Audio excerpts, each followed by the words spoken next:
that, and I got this, and I got our foghorn.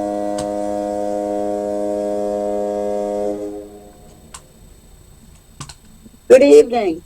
Please be aware that the first hour and a half of this meeting will be recorded so that we can put it onto our website and podcast and our YouTube channel. We record in audio only. Feel free to use the podcast on our website along with your big book as a resource if you missed the study portion of the meeting. The study portion is also listed on the website so you can follow along. Tonight's recap will start on page 17, We of Alcoholics Anonymous, and end on page 19, Take up their beds and walk again. Our study tonight will start on page 19, None of Us Makes a Soul Vocation, and end on page 22, Appear at Hospitals and Sanitariums. Are any announcements tonight?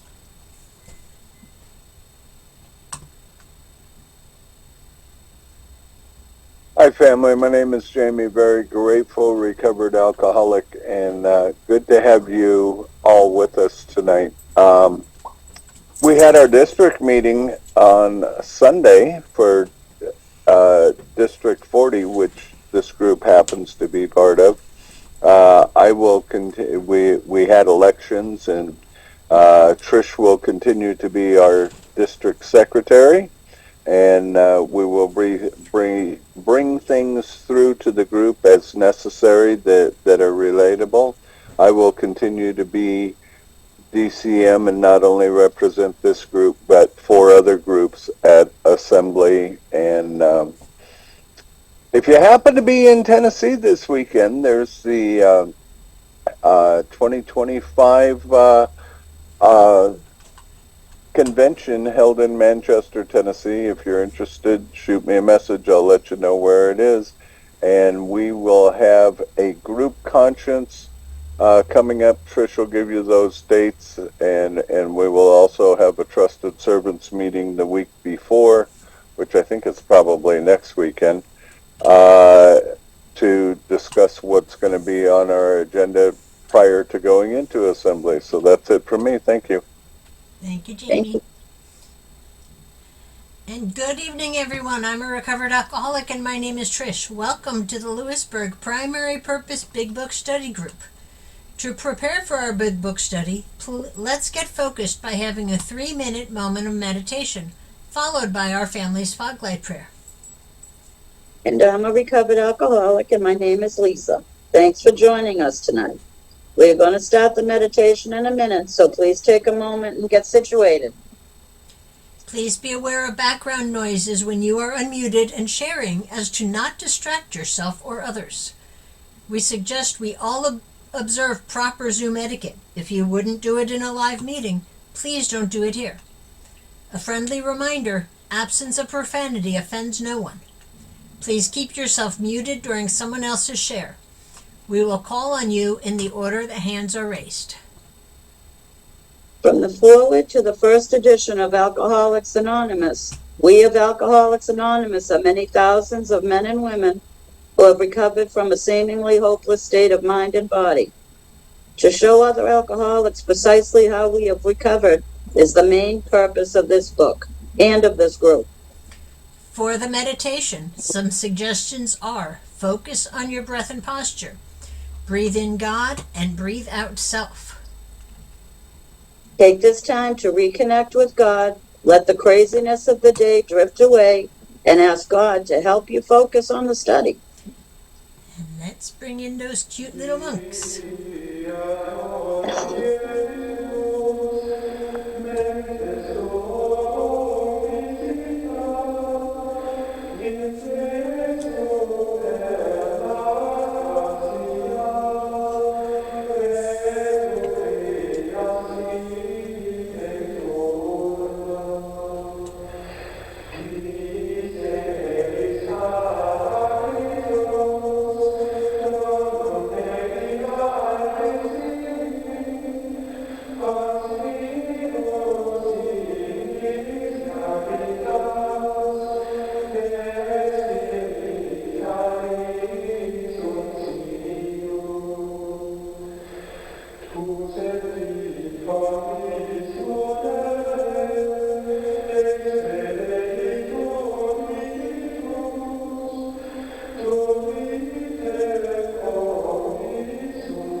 And let's come in with our family's fog light prayer, please.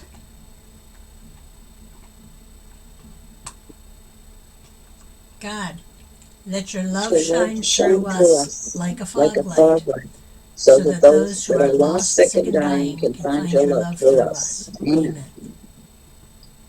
And let's have our secretary's report. Come on in, Jim. Hello, everybody. Jim F., an alcoholic, and I'm your recovered alcoholic secretary. And I have asked Art to read the recovered statement. We read this notice to explain why people in this group identified as recovered rather than as recovering, and what it exactly means to be a recovered alcoholic. Take it away, Art.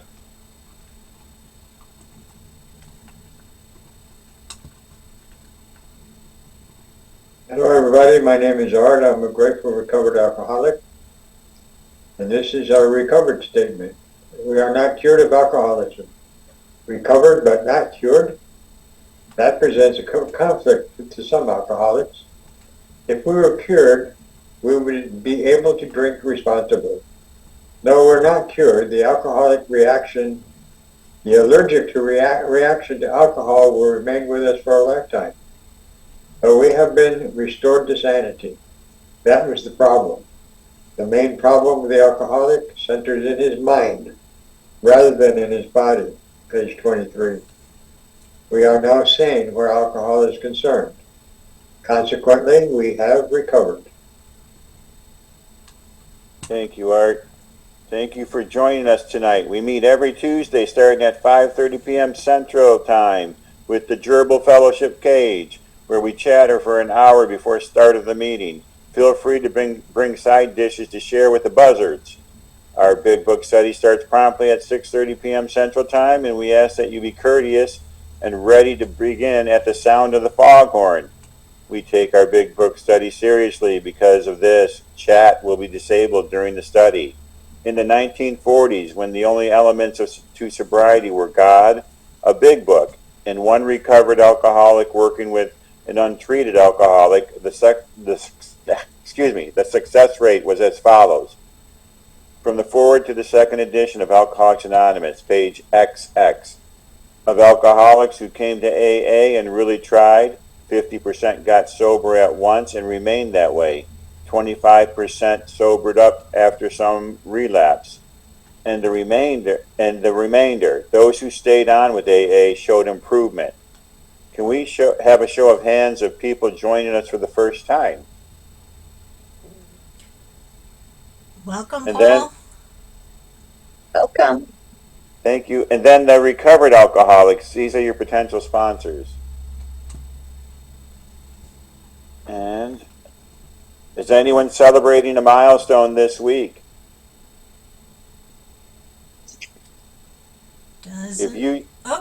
Donald. Oh. Good evening, everyone. My name is Donald.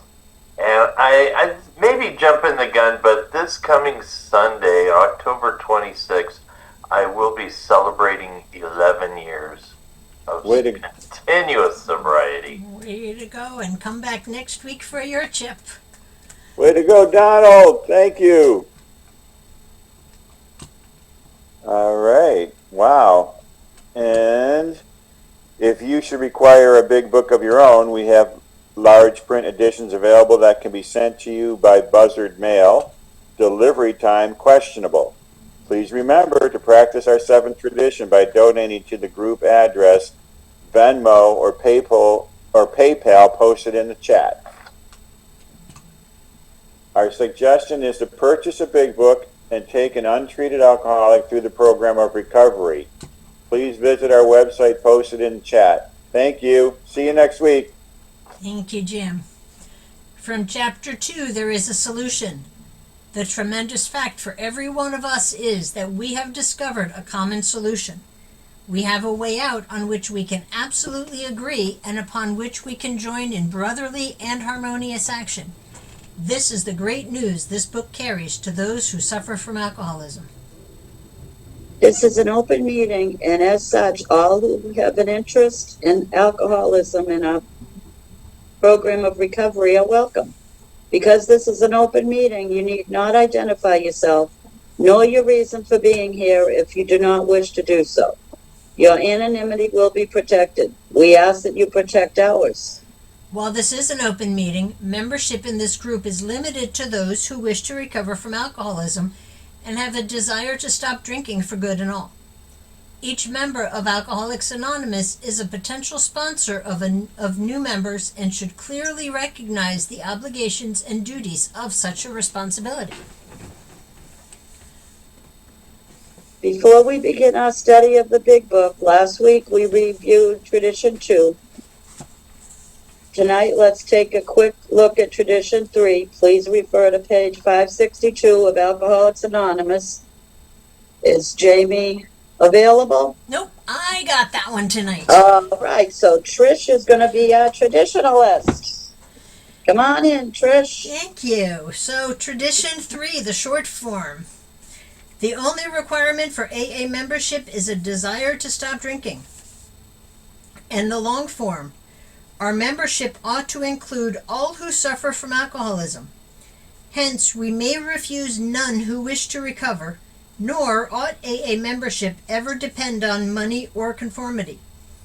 Any 2 or 3 alcoholics gathered together for sobriety may call themselves an AA group, provided that as a group they have no other affiliation. And back when I was first getting sober, there were a couple of groups where people would come in and introduce themselves. I'm an alcoholic and a this, that, or the other thing. And some people didn't care. Other people were like, but we're alcoholics. Why do you need to say that? And they got up in arms and they wanted to get rid of these people. You can't come in here if you're not an alcoholic. And what it really boils down to, if I'm an alcoholic, I can be a member of AA. It doesn't matter if I have any other issues going on in my life. It doesn't matter if I have any other addictions or other stuff.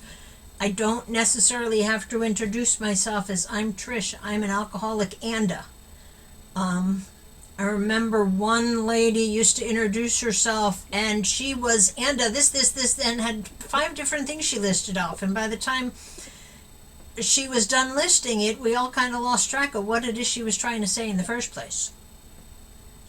So to me, it kind of comes back to our first tradition of the unity and recovery from alcoholism.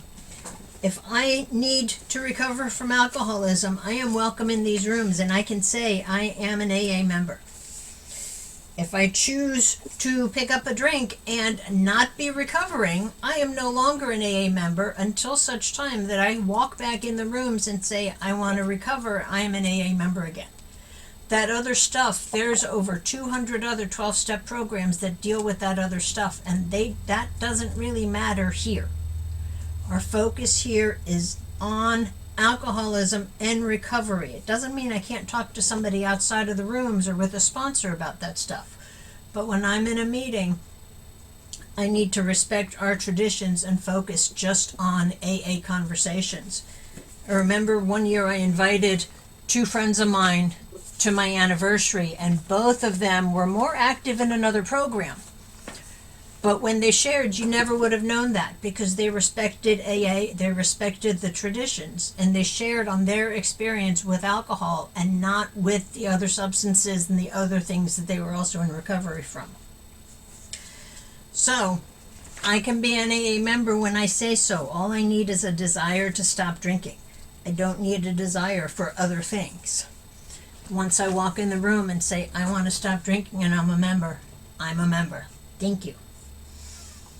Thanks, Trish. Oh, and it's my turn again. And now it's time for our weekly installment of That Ain't in the Book. We hear a lot of stuff said in meetings that can't be reconciled with the program as described in the Big Book of Alcoholics Anonymous. One of the things we often hear is there are no musts in the program. Billy, can you tell us what it says on page 144 in paragraph 3? It says, when the man is presented with this volume, it is best that no one tell him he must abide by its suggestions. The man must decide for himself. Thank you, Billy. Thank you. Okay, I don't go any further? Nope, Okay, that's it. that was As, quick. as we study, please make use of the pens, highlighters, and rulers so that you can share this experience with another alcoholic. In order for us to stay focused as we study the Big Book, we use the Big Book Study Guide prepared by Joe and Charlie and Krusty Cliff of the Dallas Primary Purpose Group. Tonight, we are going to start our recap on page 17, We of Alcoholics Anonymous, and end on page 19, which will be read by Terry. And our study portion will be read by Gandalf, and that will start on page 19. None of us makes a sole vocation, and end on page 22. Appear at hospitals and sanitariums. After the page is read, we will ask questions from the imaginary podium, starting back at our study portion that will be read by Gandalf. The answers will be one sentence unless otherwise specified, and multi-part questions are simply a one-sentence answer split up by commas, semicolons, hyphens, and other fun bits of punctuation. Basically, in English, what that means is that we are going to read the material once through, and then dissect the information a second time through the question and answer format. Notice how the language in the questions gives us a new light in which we should consider the study material.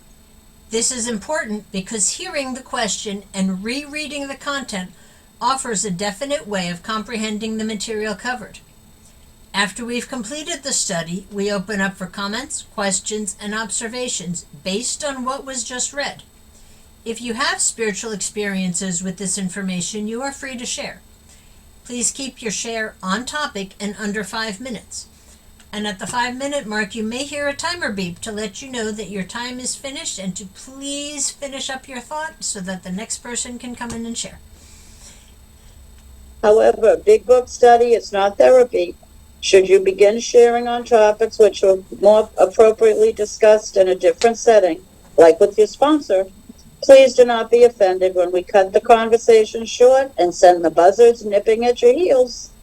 For that purpose, we have fellowship meetings before and after our study time.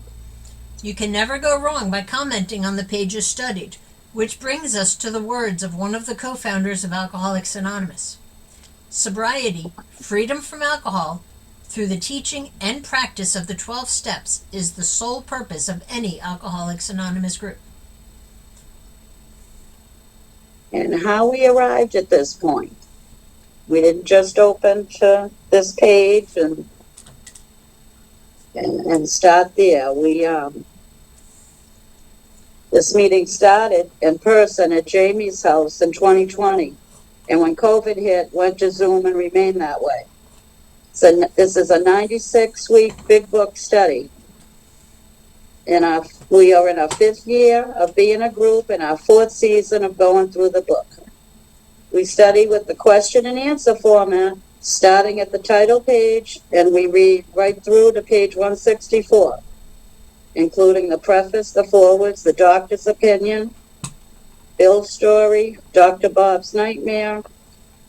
That's all the history and how we developed, about our threefold disease, the spiritual malady, obsession, and allergy. We do the traditions. We spend 4 weeks on the traditions, 3 a week. And we also read the spiritual experience 4 times. 3 times in our readings when the asterisks refer to it. And in our final week of the study, we close the season out by doing the spiritual experience again.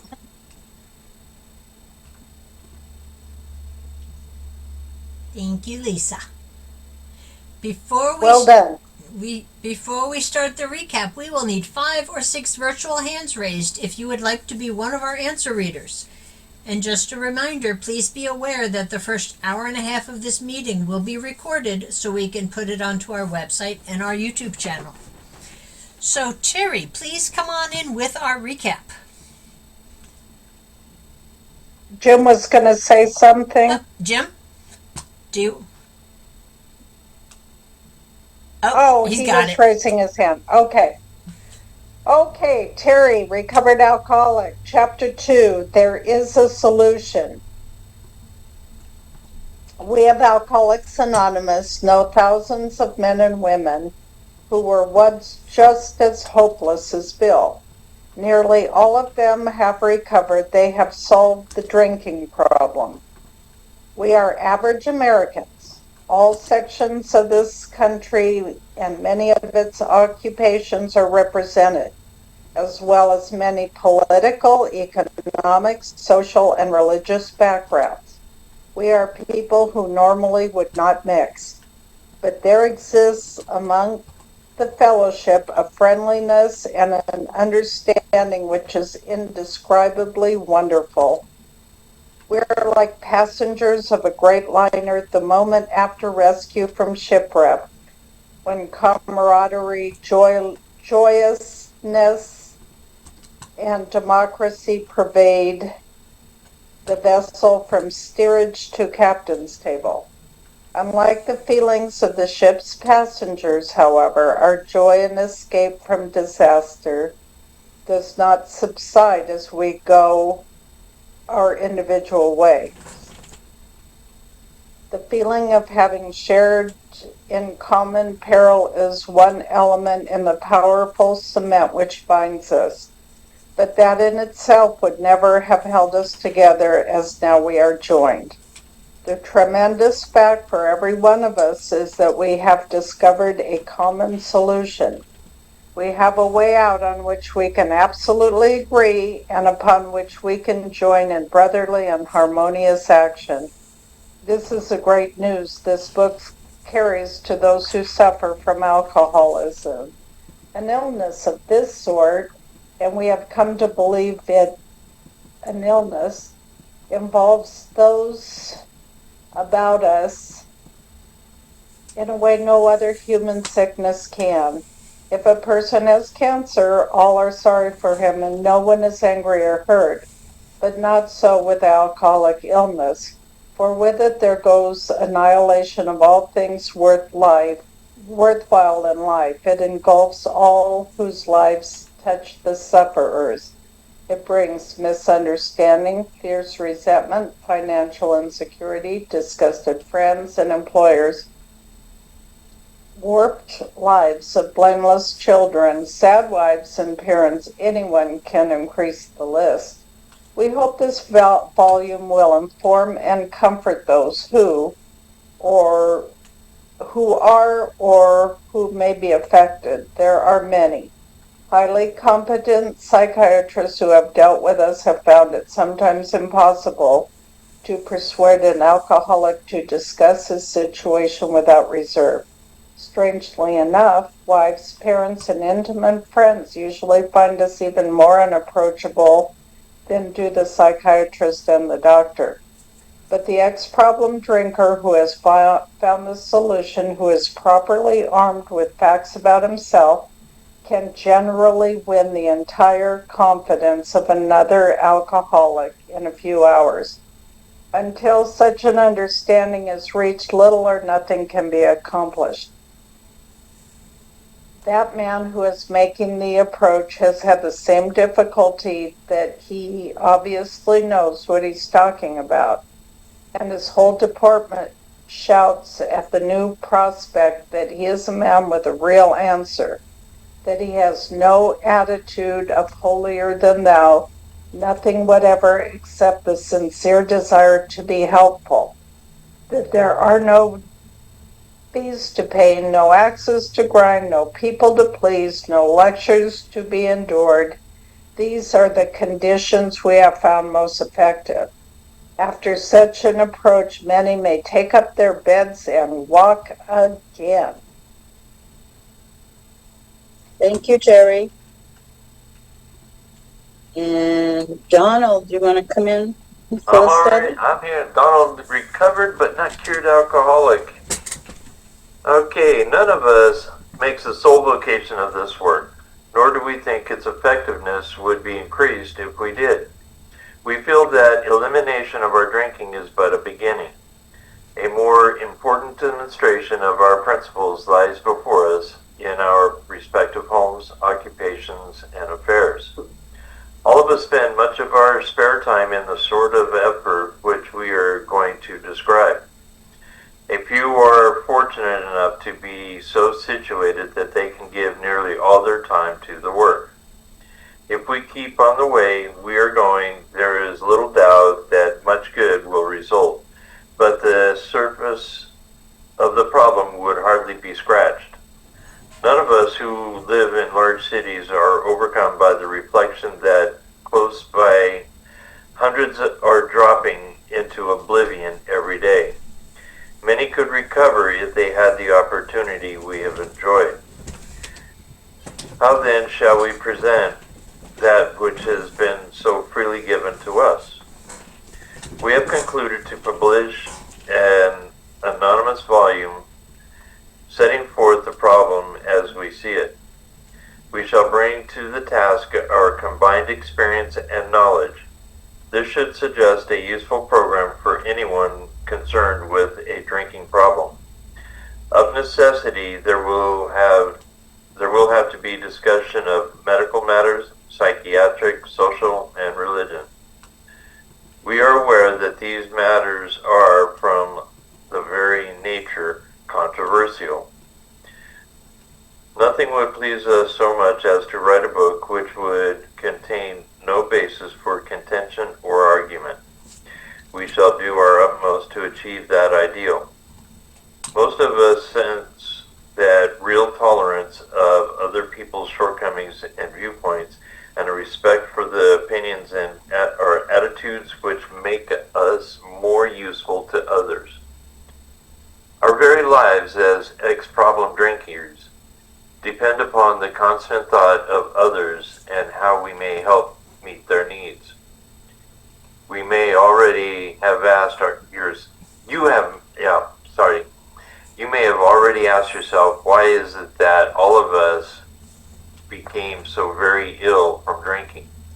Doubtless, you are curious to discover how and why, in the face of expert opinion to the contrary, we have recovered from a hopeless condition of mind and body.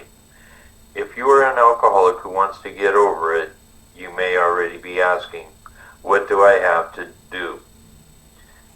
It is the purpose of this book to answer such questions specifically. We shall tell you what we have done.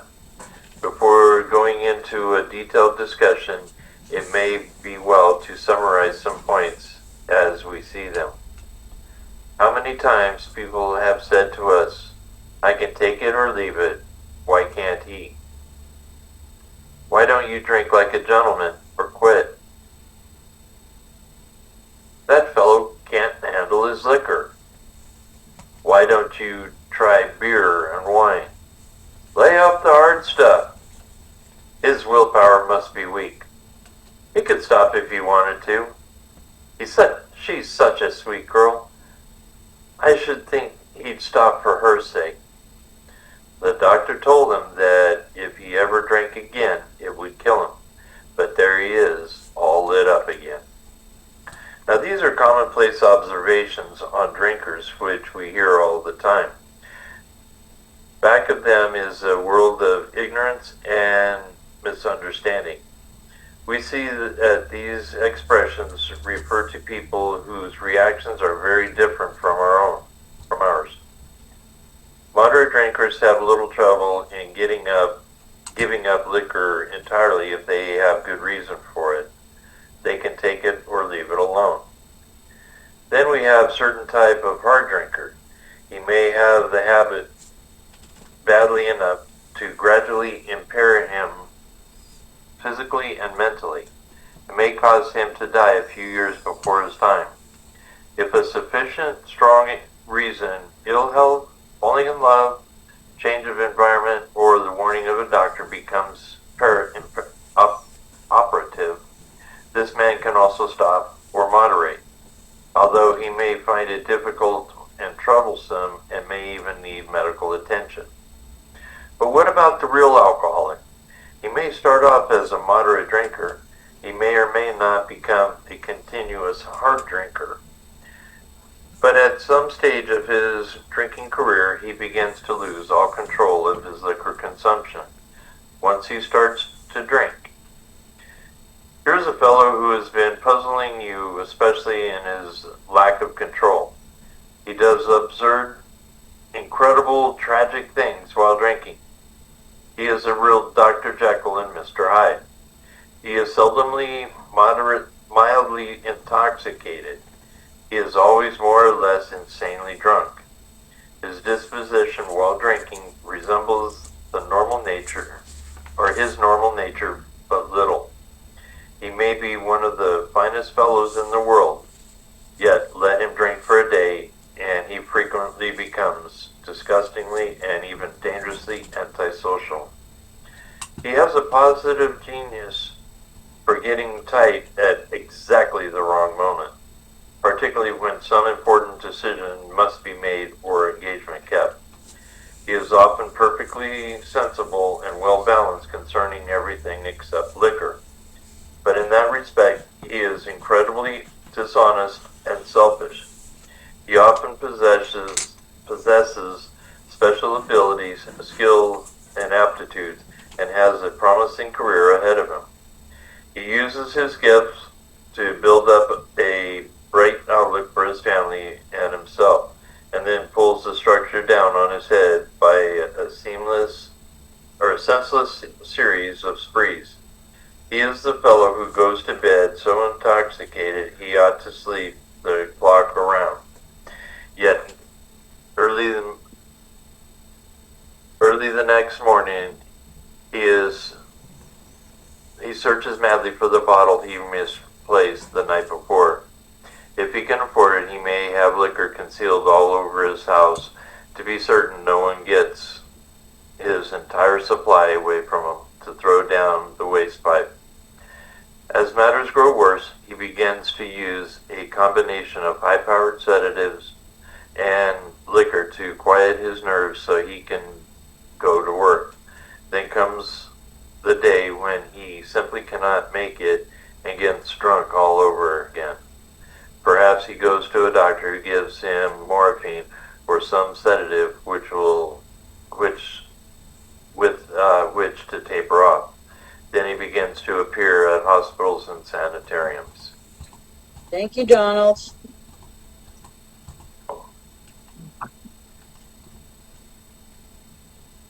And you got the next two paragraphs, one before and one after, Lisa. For our answer readers, please speak clearly into your microphones. We will ask the questions from our script by Joe and Charlie and Krusty Cliff. The answers to the questions will be sentence by sentence coming directly out of this week's study, beginning with the first sentence and ending with the last one. Okay, and our batting order is Linda, Sheila, William, Stephanie, and Jim. And I'm going to try real hard to keep this straight. Okay, so Linda, get the first question. How many of us earn our living 12-stepping alcoholics? None of us makes a sole vocation of this work, nor do we think its effectiveness would be increased if we did. Thank you. And Sheila, what is the elimination of drinking? We feel that elimination of our drinking is but a beginning. Okay. And William, what is much more important than just not drinking? A much more important demonstration of our personal lives before us in our respective home, occupation, and affairs. And I'm coming in with the first of a few comments. A spiritual solution that works in every area of our lives. Thank you. And Stephanie, how many of the authors worked with suffering alcoholics? All of us spend much of our spare time and the sort of effort which we are going to describe. And Jim, what are some of us fortunate enough to do? A few are fortunate enough to be so situated that they can give nearly all their time to the work. And Linda, will AA bring an end to the ravages of alcoholism? If we keep on the way we are going, there is little doubt that much good will result, but the surface of the problem would hardly be scratched. Thank you. And Sheila, with what are we overcome if we live in large cities like Buzzardland? Those of us who live in large cities are overcome by the reflection that close by hundreds are dropping into oblivion that close by hundreds are dropping into oblivion every day. And William, many alcoholics could recover if what? Many could recover if they have the opportunity we have to enjoy. And Stephanie, what question faced the first 100?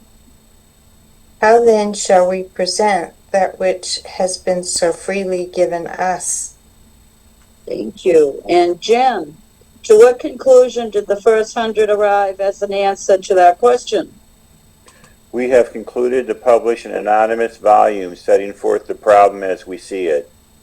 Thank you. And Linda, what is the content of the big book? We shall bring to the task our combined experience and knowledge. Thank you.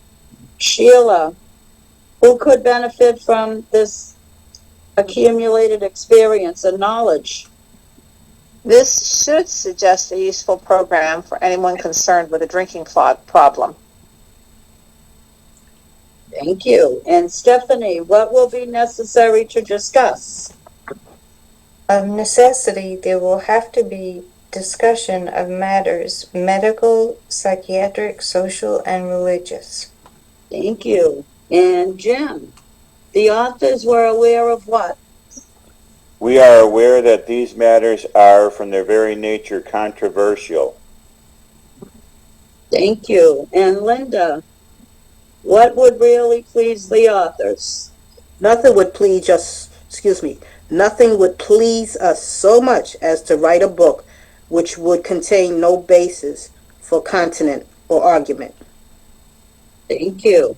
And Sheila, what did the authors of this book try to achieve? We shall do our utmost to achieve that ideal. Thank you. Were they successful in their attempt to avoid contention?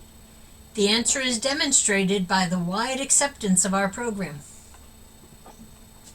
Thank you, Trish. And William, what do most of us sense? Most of us sense that real tolerance of other people's shortcomings and viewpoints and a respect for their opinion, attitude, which make us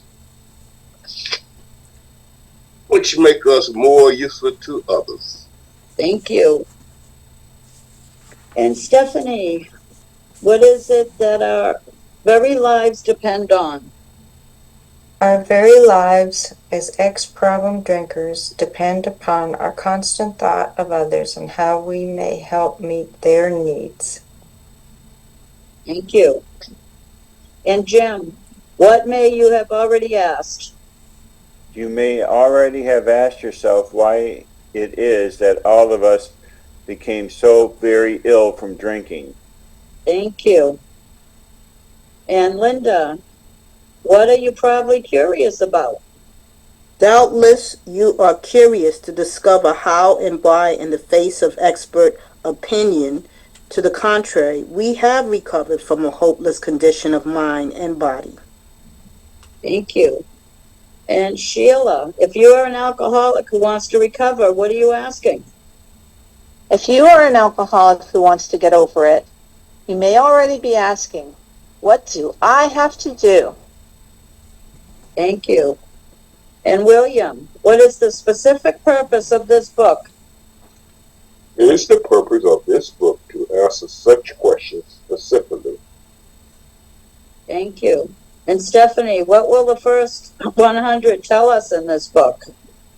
We shall tell you what we have done. Thank you. And Jim, before answering these questions, what did the authors do? Before going into a detailed discussion, it may be well to summarize some points as we see them. Thank you. And Linda, what have people said to the suffering alcoholic many times? Read the entire paragraph. How many times people have said to us, I can take it or leave it alone. Why can't he? Why don't you drink like a gentleman or quit? That fellow can't handle his liquor. Why don't you try beer and wine? Lay off the hard stuff. His willpower must be weak. He could stop if he wanted to. She's such a sweet girl. I should think he'd stop for her sake. The doctor told him that if he ever drank again, it would kill him, but there he is, all lit up again. Thank you. And Sheila, are these commonplace observations? Now, these are commonplace observations on drinkers, which we hear all the time. Thank you. And William, what is behind them? Back up there is a world of ignorance and a misunderstanding. Thank you. And Stephanie, do such comments come from alcoholics? We see that these expressions refer to people whose reactions are very different from ours. We will now see the description between the moderate drinker or the acute alcoholic and the description of the real chronic alcoholic. We should use this in helping us to determine which type of alcoholic we are in our self-diagnosis. Thank you. Jim, what is the moderate drinker? Moderate drinkers have little trouble in giving up liquor entirely if they have good reason for it. Right. They can take it. Oh, sorry. Yeah, okay. And Linda, what can they do that alcoholics cannot do? They can take it or leave it alone. Right. And Sheila, what is the next type of drinker mentioned?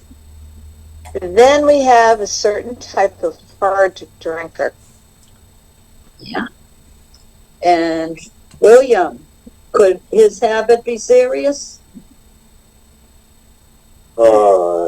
He may have the habit badly enough to gradually impair himself physically and mentally. Thank you. And Stephanie, what could it do to him? It may cause him to die a few years before his time. And Jim, you get a two-parter. A, can the hard drinker stop or moderate if given a good reason to do so? And B, could he benefit from treatment? If a sufficiently strong reason, ill health, falling in love, change of environment, or the warning of a doctor becomes operative, this man can also stop or moderate, although he may find it difficult and troublesome and may even need medical attention. Thank you. Linda, do the hard drinker and the real alcoholic look similar on the surface? Read the entire paragraph again. What about the real alcoholic? He may start off as a moderate drinker. He may or may not become a continuous hard drinker, but at some stage of his drinking career, he begins to lose all control of his liquor consumption once he starts to drink. What is the significant difference between the hard drinker, a drunk, and the real alcoholic? The drunk could quit drinking if he would. The alcoholic would quit if he could. A very significant difference. Thank you. And Sheila, what is especially puzzling about the real alcoholic?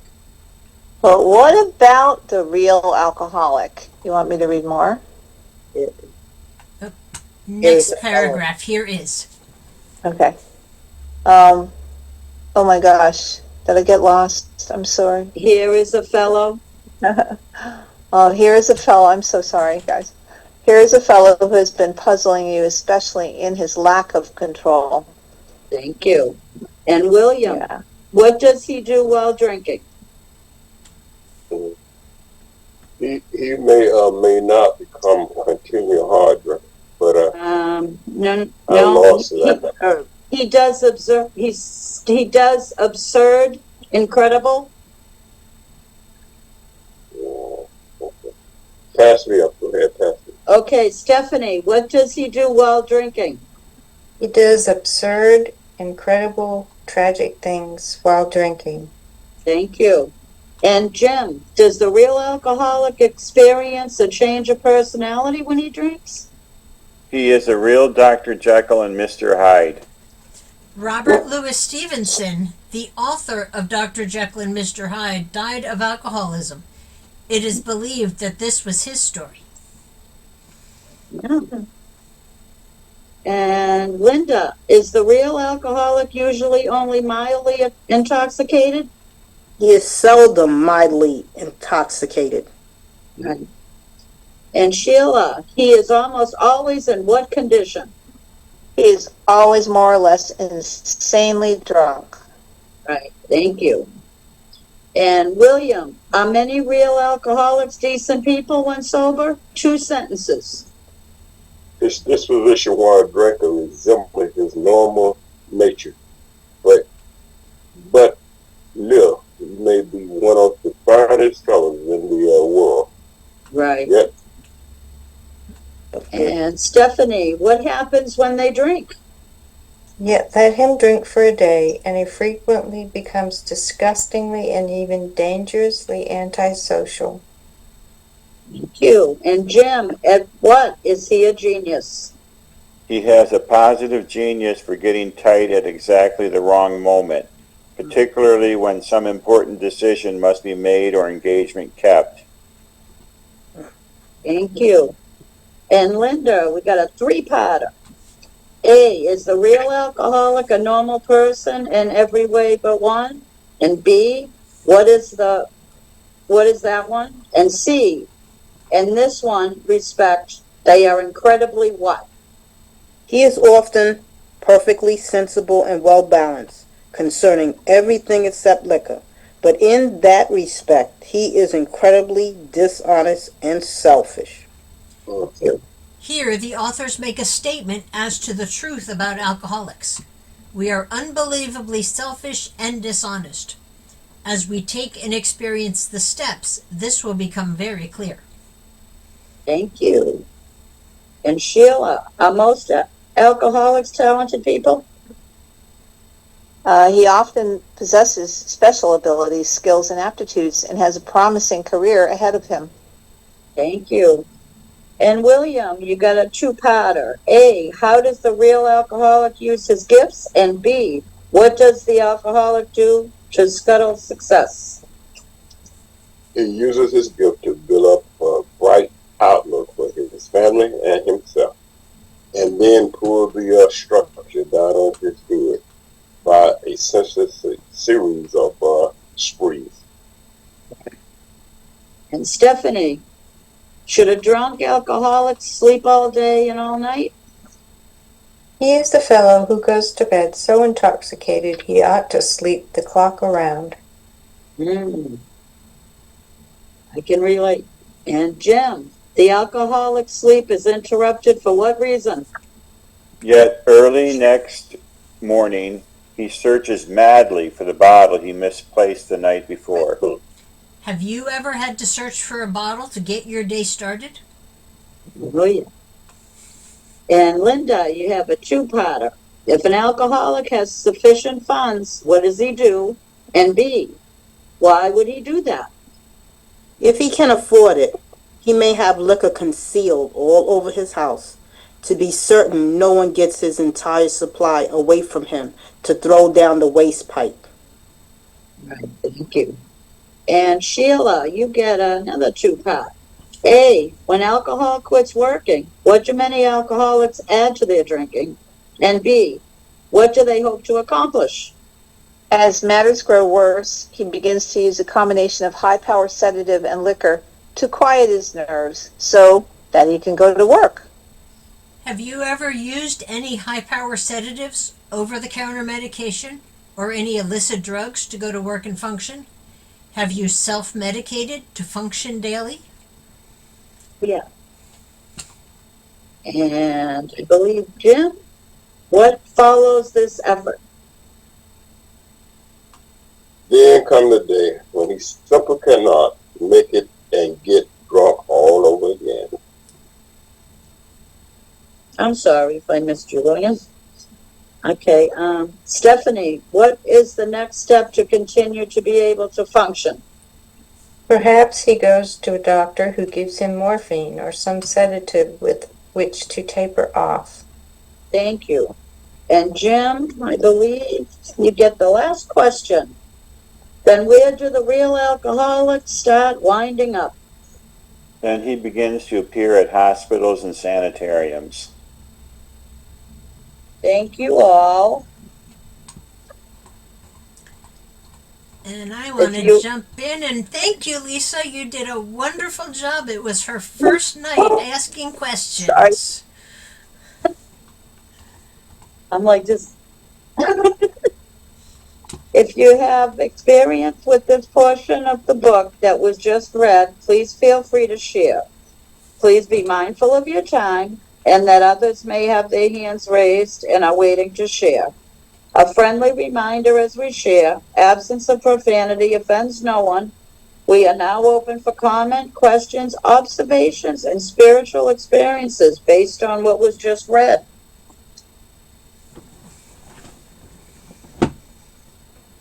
Hi, my name is Linda. I'm an alcoholic.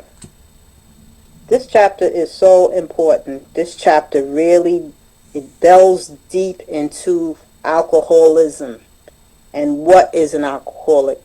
And I'm so glad that you had said that, Trish, about the alcoholic. What's the difference between a hard drinker and an alcoholic? You know, one will stop and then one cannot. They can't. They stop. They cannot stop. You know, and I had a lady ask me, she said, what is the difference between an alcoholic and a person that has a problem with drinking? I just told her there's no difference, because if it's becoming a problem and you feel you have to control it, then you know you can't handle it. You know, and someone was pointing out to me the other night at a meeting about the power of choice. I was talking to them about someone I knew that had, you know, they died from this alcoholism. And their attitude was, I will drink to the day I die. I'll never stop drinking. And I was told, well, they lost the power of choice. You know, and that's the road that some alcoholics go. And it talks about the part about, you know, why can't you stop? Why don't you drink like a gentleman? You know, why don't you change your liquor? Why don't you this? Why don't you that? You have no willpower. You know, it's true about misinformation and ignorance, but people just don't understand. You know, once you can understand, then you'll know why a person does all that. They're an alcoholic, and they have a disease, and they cannot control it. I could not control it. I didn't know I was an alcoholic, you know, that did dry goods. You know, I thought I was just, I actually came into the room saying, oh, I'm an addict. And my sponsor she heard me share, and she knew everything that I was doing because I would tell her. And she let me know, she said, you don't understand.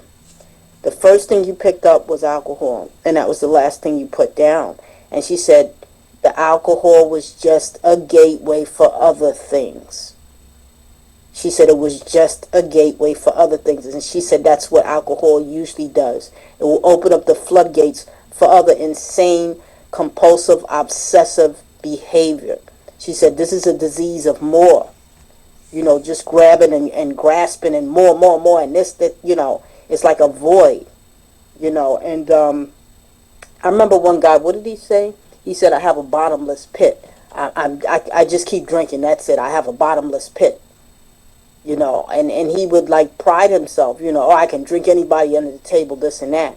You know, that person, they became sick, you know, with cirrhosis of the liver, and they died. You know, and I like what the guy was saying, you know, to lose the power of choice. And that's what happens. You're asking all these questions. Why don't you, not drink so much? Why don't you change your look? That person has no power of choice anymore. It's all gone. A person that's not an alcoholic, they can choose. You know what? I'm going to drink this amount, and then I'm going to put it away back in the cabinet. And their liquor could be in the cabinet for months, and they totally forget about it, and then look at it and pour it out, or maybe drink it again, but they don't get pissy drunk. They don't have to keep, well, I need to keep drinking. I need to go back to the liquor store and get more. I need to sit at the bar until it closes, until they throw me out. And with an alcoholic, it's not that. It's just not that. It's not that simple. It's not that easy. And in this chapter, there's a solution. It tells you about the alcoholic, selfish, mean, and I'm not surprised. Dr. Jekyll and Mr. Hyde. It was written by an alcoholic. I'm not surprised. I'm not surprised at all. I'm not surprised because with alcohol, I remember Ann Landers had said something. She said, one thing about alcoholics, she said the alcohol amplifies their personality. And I never forgot that. I never forgot that. And it's so true. It will amplify. Whatever you're thinking about someone, you will tell them. Whatever you feel like doing, you will do it. You're raw.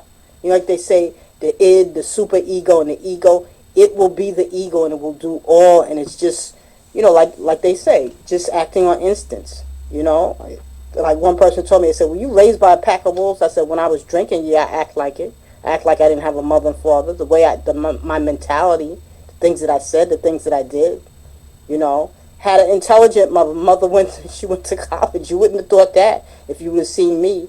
But that's what the alcohol does. It is that Dr. Jekyll, Dr. Jekyll and Mr. Hyde effect. It really is. And I like where it stops at. Then he starts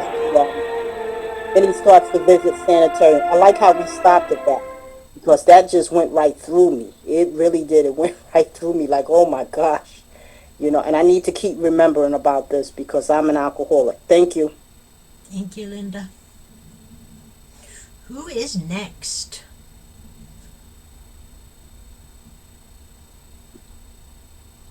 Hi, William. Come on in. I think I'll try, Chris. Thank you. My name is William Alcoholic. And I thank God I know that today, and every time we read this information in a big book, what the 100 people wrote back in 1939, I'm so amazing at all how much they knew about me before I even learned myself. I'm still learning myself through the reading what's going on here, definitely, I like the way Bill writes stuff, and when he writes it, he does such a job with it. He make all of us comfortable whatever we at with our alcoholism, And I like the way he started out up here on the top of page 119. He said, none of us may make a vocation of this work, nor do we think its effectiveness would be increased. If we did, we feel the elimination of our drinking is but a beginning. And then he went on and talked about these principles that we could use them on the job, in our community, wherever we go, if we practice these principles. And now he went on down here below on the bottom of the same page, and he got into the same thing again, And it says something like this, let me see. Most of us since that are top. He talked about the reason why, with all our different opinions, and the key thing that hold us here, that because of the suffering, but I'm putting it in my way, I'm paraphrasing, I read it, the suffering and the unconditional love that we have for each other. That's what they have for me when I came to alcoholism. So it says, most of us are since that are real tolerant of other people's shortcoming and viewpoint, and respect for their opinion and attitude, which make us, I must say, what my way, uniquely qualified to help another sick and suffering alcoholic, make us more useful for others. And I remember in the third step in the 12 and 12 of Bill, a little bit more sober, and he said something like this. He said, put on the shoe that fit your feet. Okay, that's mean if I wear a size 10, I should be putting on a size 9. Because I'll be running down all the way from Alabama, Tennessee, New York, streaming and hollering, But, and that's what it's writing do, to make anybody who's an alcoholic sit here and feel comfortable with each other, and that's what when I read it and hear stuff and see things that happen, I'm just so grateful that I'm here. And I'm so excited about keep learning about myself. And one other thing that he was talking about is spirit. You may not meet us physically, but you'll see us in spirit. And it's our job to take their spirit and pass it on to the next sick and suffering alcohol out there. And the other thing was talking about is that we're just doing a little stretch of the surface of what's out there, what needs to be done. And so he's giving us a job to do to help us stay sober and help other alcoholics. So thank you. Thank you, William.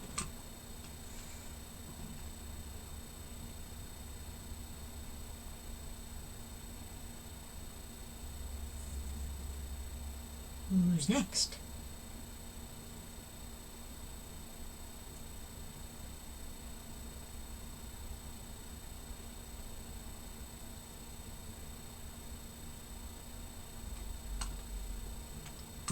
Hi, Steph. Hey, Stephanie, recovered alcoholic. I fooled myself, or for so long because I did not fit the stereotypical alcoholic that, people, somebody laying in the gutter, or, but normal people don't drink like I drank. I was able to put it down for long periods of time, but when I picked it back up, I did things like I'd go to the wine store and I'd buy 2 bottles of wine, or I would do 1 bottle and then go back and get 2, but then I smartened up and just got 2 the first time. But I would bring like a plastic jug with me, and I'd pour that wine in the plastic jug and leave the wine bottles at the liquor store, so that when I got done drinking, there was no signs in my house that I'd been drinking. And I lived alone, so with the exception of the people that got middle of the night phone calls from me, nobody really knew that I was drinking. And but I was miserable. I went through my whole life drinking really heavily, and would boast about being able to drink men under the table. But I wasn't physically addicted to alcohol. I didn't drink in the morning, and they used to do all those little quizzes, are you an alcoholic, blah, blah, blah. But I don't know what changed or what. I would get up the next morning or drink the whole night through, and then in the morning I would just be so remorseful, and I don't know what it was about that one day. I guess it was my time, but because it was, the mornings were always the same, I was sick as crap and praying to God, and I'm just so thankful that one morning, that night, I found a Zoom meeting, and it's kept me sober since that first Zoom meeting. But I told somebody at work that was talking about their parent that didn't think they had a problem, and they were I would think they would definitely have a problem, but I told them, I said, I consider myself an alcoholic, not having the stereotypical, things that a lot of people, if they're not, familiar with it. And I explained it to her. So that's all I got. Thank you. Thank you. Nikki. Hi, Alyssa, recovered alcoholic. Every time I read this part, it turns my stomach, because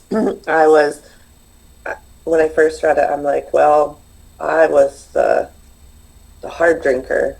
But then I read the part about the real alcoholic, and I'm like, well, that's me. You know, and when I think about my drinking days, I never drank for the taste of anything. I never drank. I always drank to not feel. The quicker I could not feel, the better. The quicker I could escape, the better. It was horrible, you know, hiding alcohol around my, and then I'd have to order more because I forgot where I put it on myself. And, you know, after I got sober, it wasn't, I think it was my second year. I was cleaning out a pantry in the laundry room that has appliances like bread makers, things that I don't use very often. And inside the bread maker, I found a bottle. It was empty, thank God, but I'm like, oh, you know, that was the life that I was living. I didn't remember what I was doing. I was mischievous from everybody and everything. You know, the places that I would hide my bottles, it's like, I wasn't fooling anybody. I wasn't fooling the people around me. And that's just, you know, cunning, baffling, and powerful. And without help, it is too much. You know, and today, when life happens, I go to my higher power. I don't have to reach for something to escape this world or the situations. You know, I just get to lean into the purest form of love that I've ever experienced, and wait for the guidance and the direction, and know that as long as I do wait, everything's going to be okay. You know, and I also think back to the first time I was introduced to AA, and I was so judgmental because this was back in 2013, and it was in the basement of a building, and you know, I was abused by my ex-husband. I was afraid of men. I had no respect for them, and I thought you all were just like my ex-husband, narcissistic and abusive. And the last thing I wanted to do was sit in a circle with a bunch of old men. Like, that wasn't going to happen. You know, the solution was given to me before I lost things. But I was judgmental. And, you know, the most important thing that I've learned, one of the most important things that I've learned in AA is to relate to other people, not compare. And that's also in what I got from tonight's reading is, you know, we listen for the similarities, and then we go to the solution. You know, what step can I apply to this? What part of the spiritual solution do I need to apply that I've recognized or that I can share with this person that I've used that's worked for me? Because I can't tell anybody else what to do, because nobody could tell me what to do. I had to want it. I'm talking. Give me just a second, okay? Or actually, give me a minute. There goes my train of thought. Oh, wanting it. Nobody could force it on me. I had to have that gift of desperation. And unfortunately, it took me to lose a lot. But you know what? I've gained everything back, well, outside of my license, but I can't get my license back right now because of the seizures. So, but I'm okay with that, because you know what? Owning a car and paying insurance and all of the mechanical stuff, that's a freaking headache, and I don't need that. Like, I get to stay at home with my kids. There's resources. Like, God provides. My higher power provides. And, you know, I'm extremely blessed today. And it's because of this way of life. It's because of these 12 steps and the relationship that it's given me with my higher power. And I'm so thankful that I'm no longer that active real alcoholic. I'm still a real alcoholic, but I'm recovered because I'm not using today. So thanks for letting me share. Thank you, Pinky. And Billy. Hey, everybody. And I'll call it. My name's Billy. Been very interesting reading. The thing that really like jumps out and grabs me is there's a line that discusses how we're not going to professionalize this. And to me, that jumps out because I know a dozen people in sobriety who have become alcohol counselors and are now employed in various facilities here, there, and the other. And I guess that's all well and good for them. For me, that is an absolutely no-go. And see, I have a bachelor's in psychology. It's a double major, psychology and education. And so the psychology part, I keep going back around to this thing where physician, heal thyself. Well, no. People who are familiar with psychology and psychiatry, you don't heal yourself. And in AA, I in no way, like Bill talked about in his story, should I go and get a job shrinking other people's heads. Okay? I don't want to be an alcohol counselor because just like helping a family member get sober is such a horrible idea because I have a vested interest in the outcome. Therefore, I cannot be neutral. And so there's a phrase in the psychiatric fields called transference. And transference is highly dangerous. And whether that occurs between a sponsor and a sponsee, or an alcohol counselor and a patient who's trapped behind the walls of a lockdown facility, that kind of stuff scares me and leads to wicked burnout. Of these dozen or so people that I know that have gotten licensed to be alcohol counselors, one by one they all kind of fall off the AA planet. And that scares me. I don't want to do that. I need meetings. And working as an alcohol counselor is not a meeting. That's messing in somebody else's program. Oh, sorry. I just messed that up royally. I don't have a program.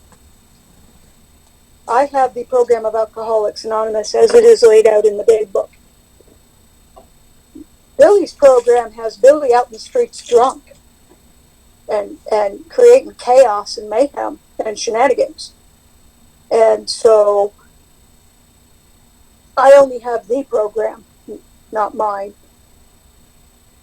And this program has really nailed these few concepts down to me, that my efforts with sponsees is free.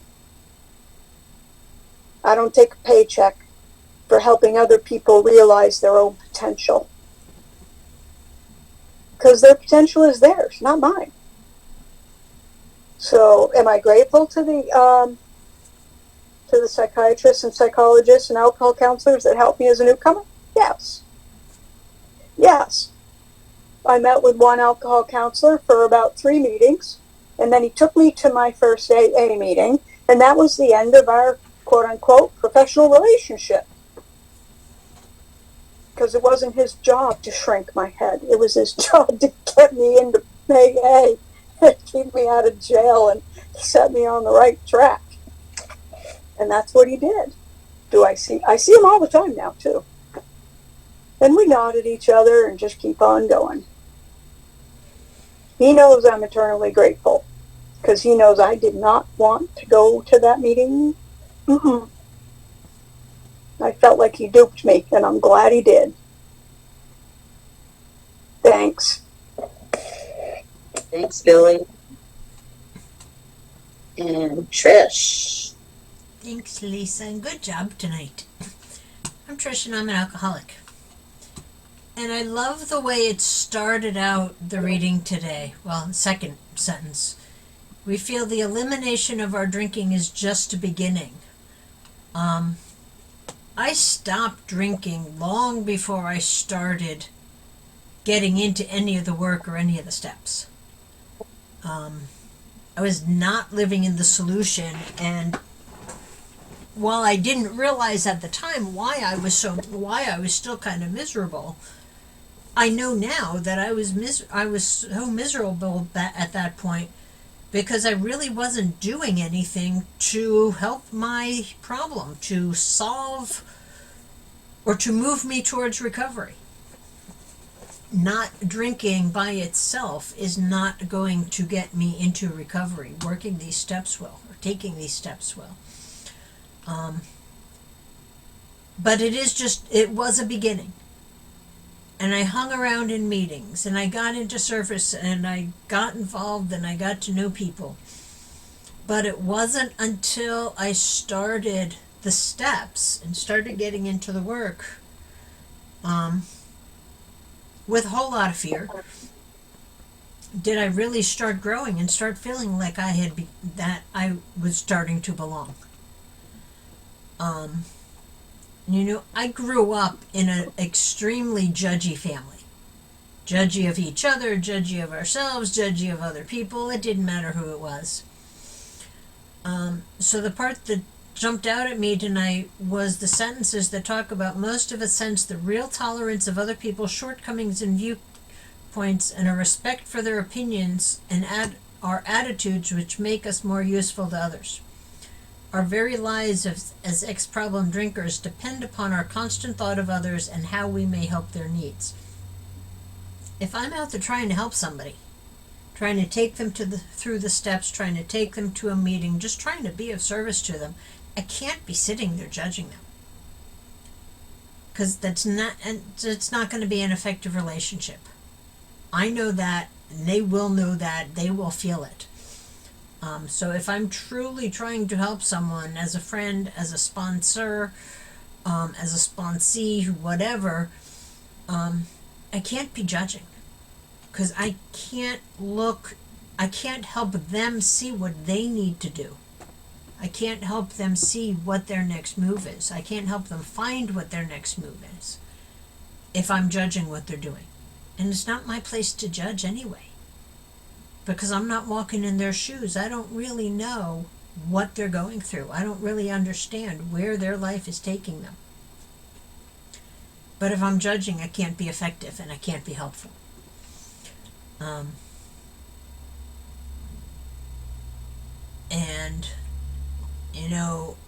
I got a lot of those questions that it said. How many times have people said to us, take it or leave it? Why can't you? Drink like a lady. You can't handle your liquor.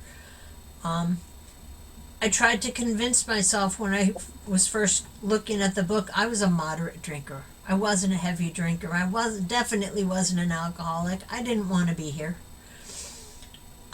But the longer I came in and the longer I got honest with myself and the longer I recognized myself and found myself in this book, there is absolutely no doubt in my mind that I am an alcoholic. And I may not have drank like some of you did. I was not a daily drinker. I was a binge drinker. But every time I put that down and said, I'm not an alcoholic, I put it down. I also knew the day was going to be coming when I was going to pick it back up. So was I a moderate drinker who could take it or leave it? Not really, because I knew it was coming back.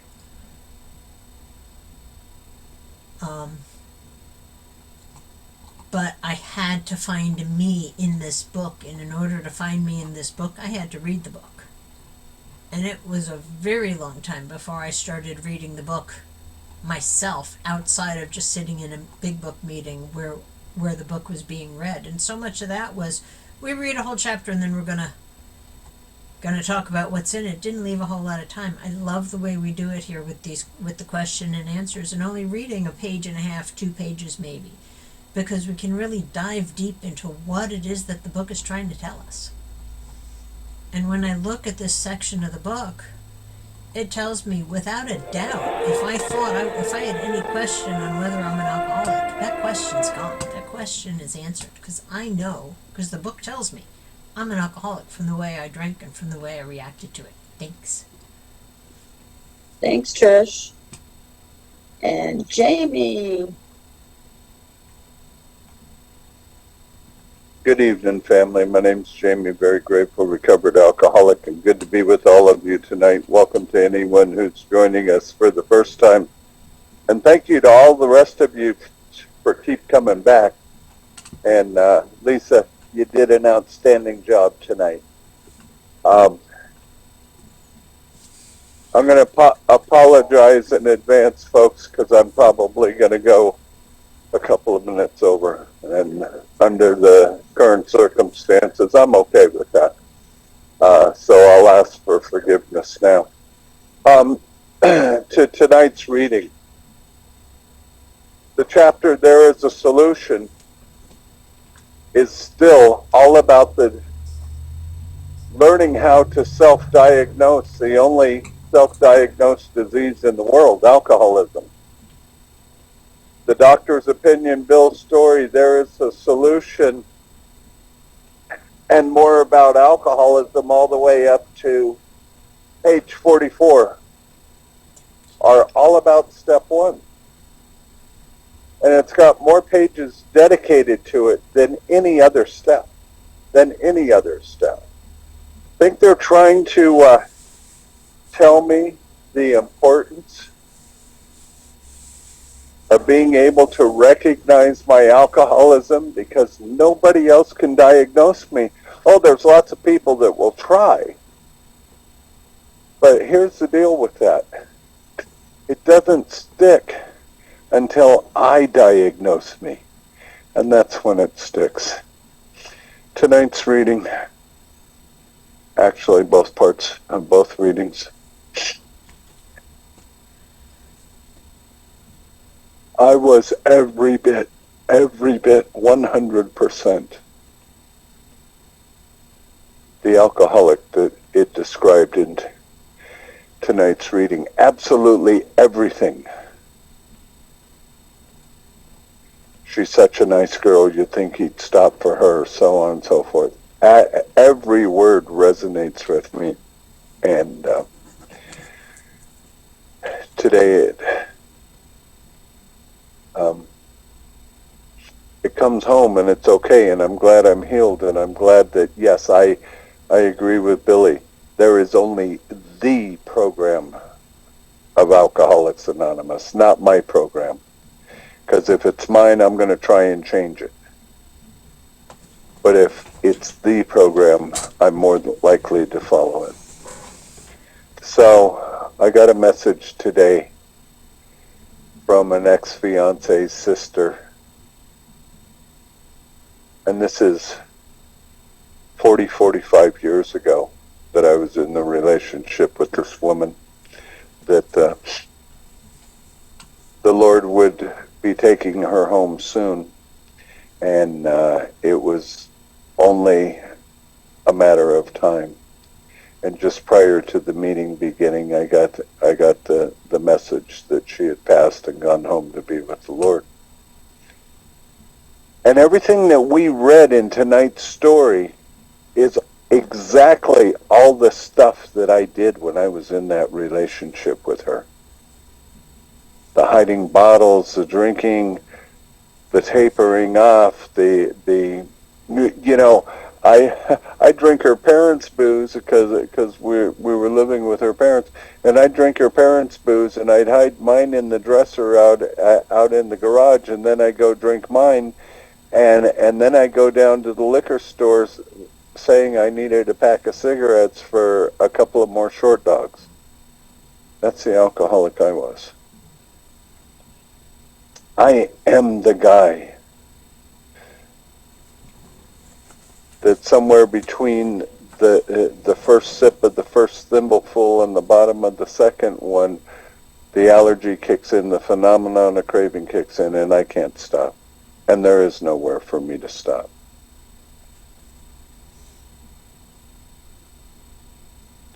I am so grateful.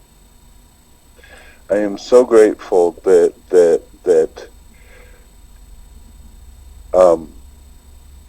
the God of my experience that I have found through the program of Alcoholics Anonymous over the last several years has afforded me the opportunity to let my relationship with this woman heal, and we became best friends.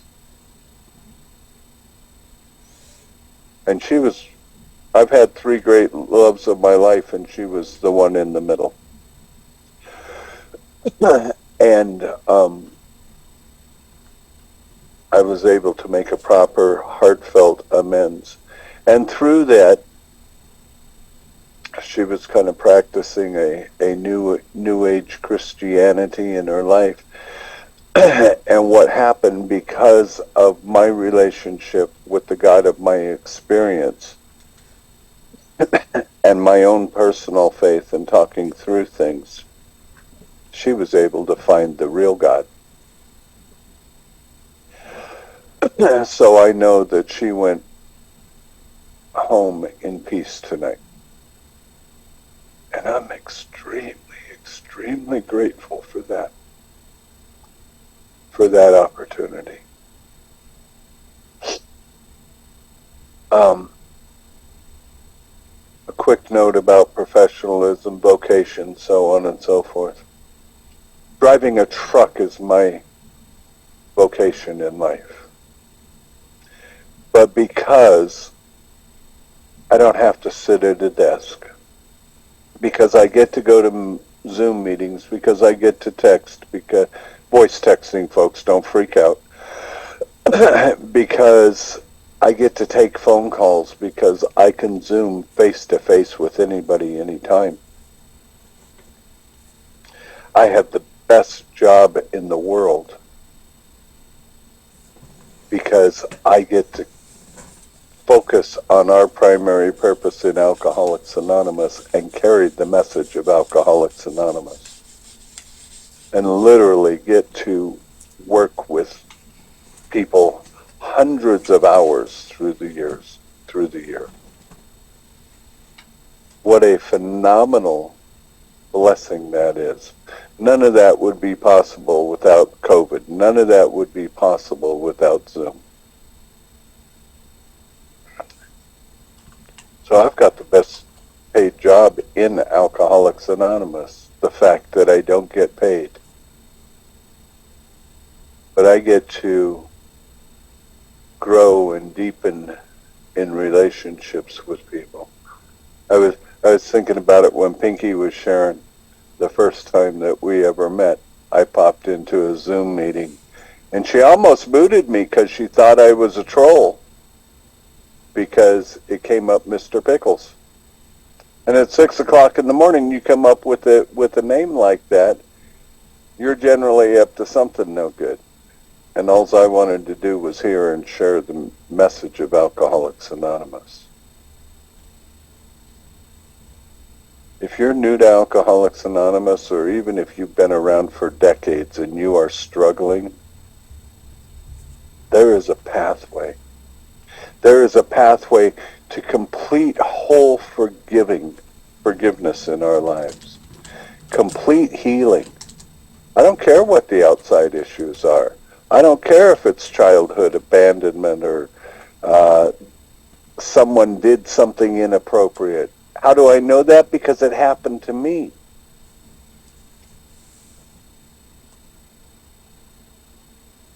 And here's what I know, because when I got to Alcoholics Anonymous, I was doing AA, NA, Al-Anon, ACA, and a whole bunch of other 12-step programs. And what I was doing was I was 12-stepping myself into being a blithering idiot because of all the psychobabble. Page 64 of our book talks about when the spiritual malady is overcome, we straightened out mentally and physically. All of that stuff that happened to me when I was a little kid, rooted in spiritual malady, my alcoholism rooted in spiritual malady, obesity, health issues, whatever it is. The truth is, so many of us think that we're crazy. Yeah, sometimes we might need a little medication and some counseling and so on. But I promise you, folks, I promise you, 100%,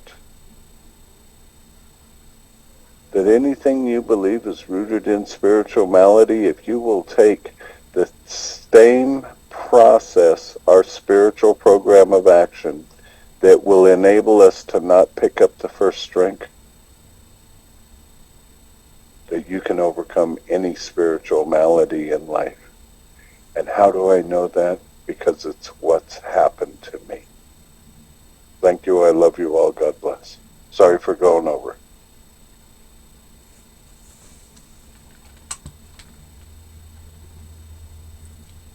Thank you, Jamie, and I'm very sorry for your loss. Hi, I'm Lisa. I'm an alcoholic. And boy, I could relate to this also. It's everything. I could be a Dr. Jekyll and Mr. Hyde. Mm-hmm.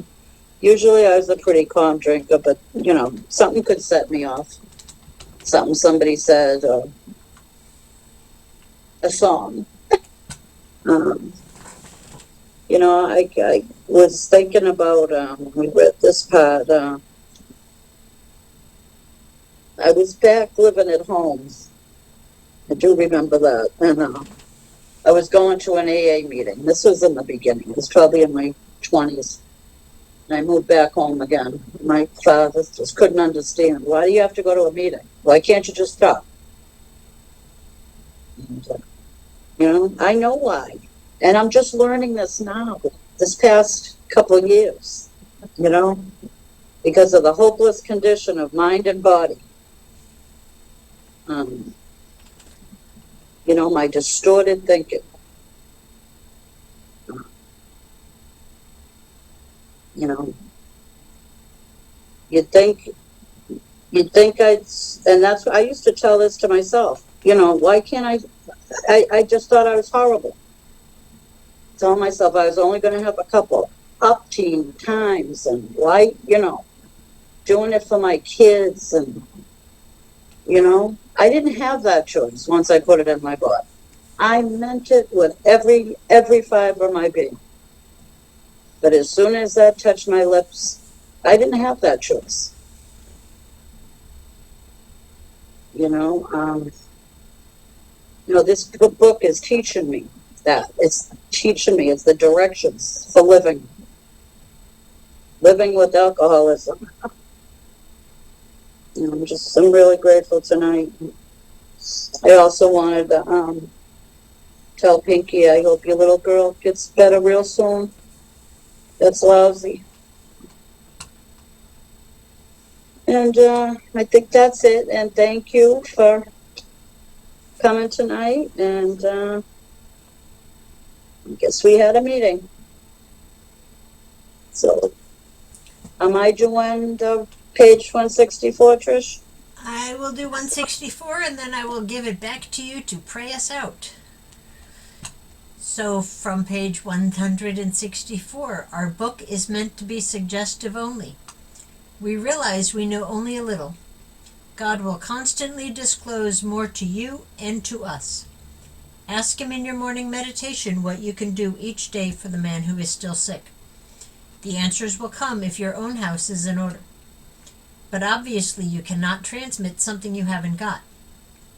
See to it that your relationship with Him is right, and great events will come to pass for you and countless others. This is the great fact for us. Abandon yourself to God as you understand God. Admit your faults to Him and to your fellows. Clear away the wreckage of your past.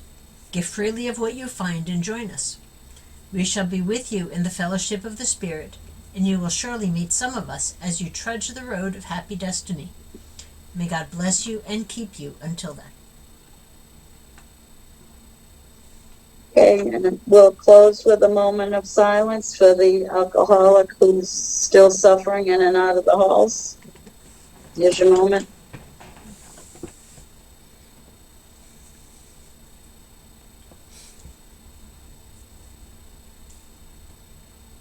Our Father, who art in heaven, Heaven, hallowed hallowed be be thy thy name. name.